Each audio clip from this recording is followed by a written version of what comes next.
Servant leadership sounds a little wussy, sounds a little soft, and yet it is and continues to be, more importantly now than ever, the most effective way of leading an organization.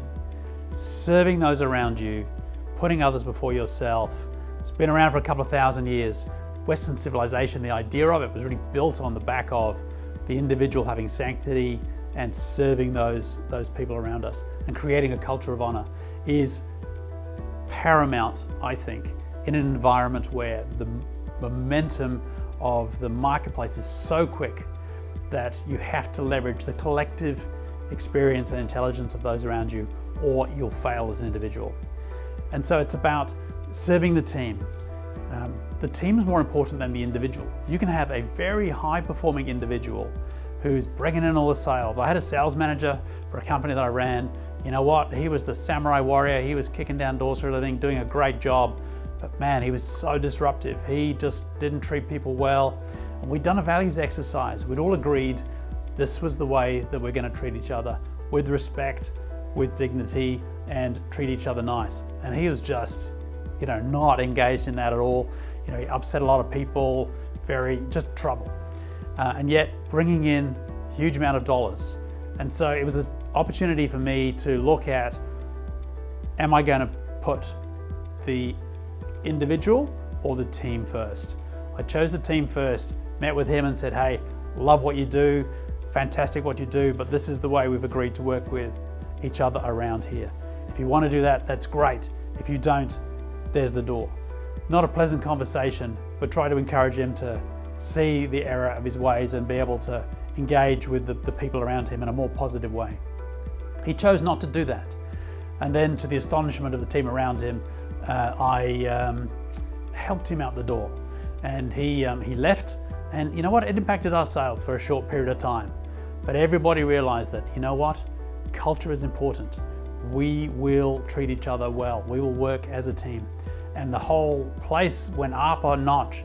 And that organization went on to do some extraordinary things, built, I think, fundamentally on some great people in a great environment with a great culture, where they knew we would take it seriously, that I would put the team before the individual, and that those things, those values are important. Once we've agreed what they are, we should operate them. And as a leader, it's your job to make sure that the team gets priority and you serve that team. And that same principle happens across broader stakeholders. Where a lot of companies have got themselves into trouble is it's only the shareholders that matter. But the shareholders, they do matter. They want a return and they should get a return. But the team matters. They should have a great environment and become great people and have their skills and their talents and abilities developed.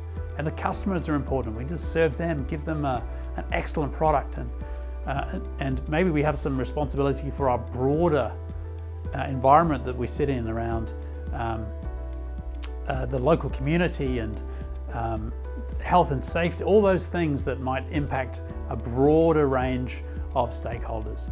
And we're to serve all those stakeholders, and it's a paradox, one against the other. How do you balance those things? It's very situational, but your heart needs to be, how do I serve all these stakeholders in a way that's balanced and measured and gives a good result?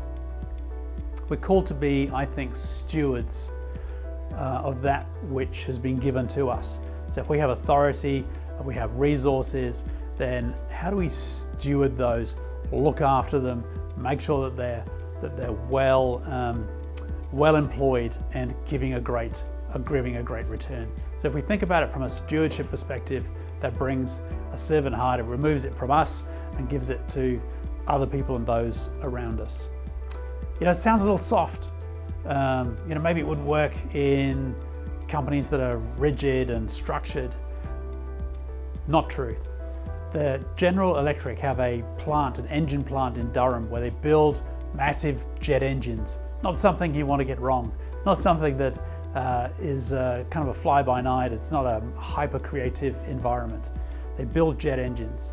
They run self-managed teams. These are engineers that need to have a hair width of error. It would be a problem. There's absolute detail. They're building jet engines, they're engineers, and yet that whole plant is managed teams. There's one manager and he's pretty much just doing the paperwork, and those teams create their own schedules, create their own ways of doing things, and they have the lowest quality problems, the highest productivity, an extraordinary plant, and a demonstration that if you create an environment where people serve each other, work together and collaborate, you can do extraordinary things.